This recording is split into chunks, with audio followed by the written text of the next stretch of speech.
contrôleur général des douanes, Adewale Bashir Adeniyi, véritable incarnation de la dignité dans le travail. En 2001, l'ancien contrôleur général des douanes, Fo Alhaji Ali Mustafa, dans sa clairvoyance, a décerné l'avenir promoteur du joint officiel et l'est nommé responsable des relations publiques des douanes. Durant cette période, le joint est dévolu Wale Adeniyi a commencé à travailler aux côtés de son supérieur.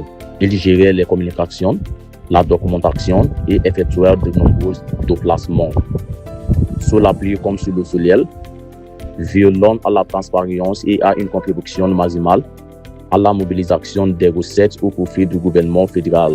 Au fil des années, Adeniyi a renforcé ses capacités acquérant une expérience, des compétences et une exposition essentielle sur des directions successives, notamment celle de ce dossier Jacob Guillaume Bouba, ce dossier Aman Bilo Ahmed, ce dossier Bernard Shaw Iwadiyalo, ce dossier Abdoulaye Dike et du colonel Hamid Ali, quoique brièvement, son évolution professionnelle sur ces différentes administrations a dépassé les frontières nationales, puisqu'il a condamné des engagements avec d'importantes organisations internationales, telles que l'Organisation mondiale des douanes, OMD, la Banque mondiale, l'Office des Nations unies contre la drogue et le crime, ONUDIC, et la Conférence des Nations unies sur le commerce et le développement, CNUCID, sur interaction et le développement, CNUCID, sur interaction ont fractionné sa vision globale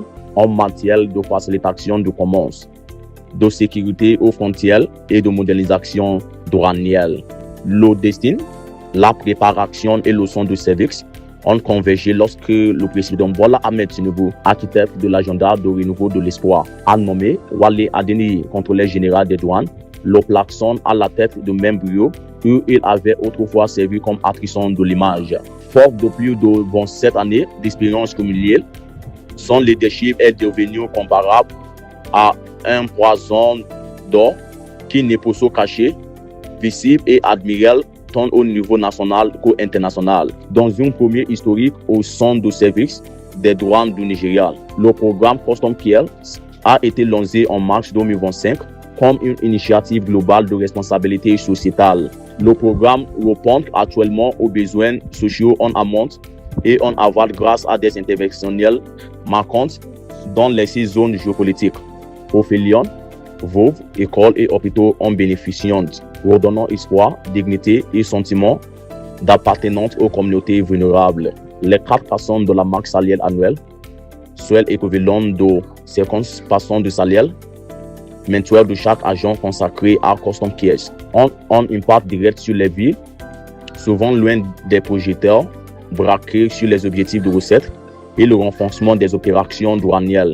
En reconnaissance de cette performance, et pour la première fois en 73 ans d'existence de l'Organisation mondiale des douanes, il a été élu à l'unanimité précédente en juillet 2025. La conférence mondiale placée en son leadership repose sur sa capacité à fournir une orientation stratégique en matière de facilitation des échanges, d'optimisation des recettes, de sécurité aux frontières, de coopération transfrontalière et de transformation numérique. Aujourd'hui, le drapeau vert et blanc du Nigeria flotte avec honneur sur la scène internationale, preuve manifeste de la mise en œuvre de l'agenda de renouveau de l'espoir. Une fois encore, des parties prenantes clés ont salué Wale Adeniyi, qui fait la fierté du Nigeria sur la scène mondiale. Le Dr Taiwo Afolabi, président de CIFAS Group, un conglomérate panafricain de premier plan offrant des services remarquables dans les secteurs maritimes, aériens, pétroliers et gaziers, logistique et hôteliers, a loué la compétence, l'intégrité et la vision internationale d'Adeniyi. Il est décrit comme une source de fierté nationale dont les réformes ont renforcé l'écosystème commercial du Nigeria et amélioré la facilité de faire des affaires dans les secteurs maritimes, aériens, logistique et de transport. Il lui assurait santé et sagesse, alors qu'il consolide les réformes en cours et actionne de nouveaux jalons au service du Nigeria et de la communauté nationale. De même, le network of Nigerian Maritime Journalists. Dirigé par le président Dayo Adedipe et le secrétaire Moses Aboseler, a salué ses efforts pour repositionner le service des douanes du Nigeria, restaurer son image à l'échelle mondiale et rehausser la stature du Nigeria au sein de l'Organisation mondiale des douanes. Des initiatives locales telles que Bodogu ont également généré des gains remarquables en recettes pour le gouvernement fédéral. En outre, le CGC a été félicité pour son geste humanitaire envers les familles des journalistes maritains, décidé ainsi que pour son humilité constante et son ouverture envers les professionnels des médias depuis 2001. Au-delà des opérations et des seules recettes, le service des douanes continue de jouer son rôle de partenaire clé dans la construction nationale, en protégeant les frontières, en facilitant le commerce légitime et en stimulant la croissance économique. En complément de cet effort, l'Association des épouses des officiers des douanes, COA, créée le 13 août 2009, poursuit également des actions significatives sous l'ère de l'actuel CGC. La COA, dirigée par sa présidente, Mademoiselle Kekelomo Adeniyi, a lancé des initiatives novatrices telles que la Green Border Initiative, promouvant la durabilité environnementale, la plantation d'arbres, la gestion des déchets et le développement d'entreprises. Vêtements pour les femmes et les jeunes, des veuves ont été autonomisées grâce à des moyens de subsistance durables, garantissant un soutien familial à long terme.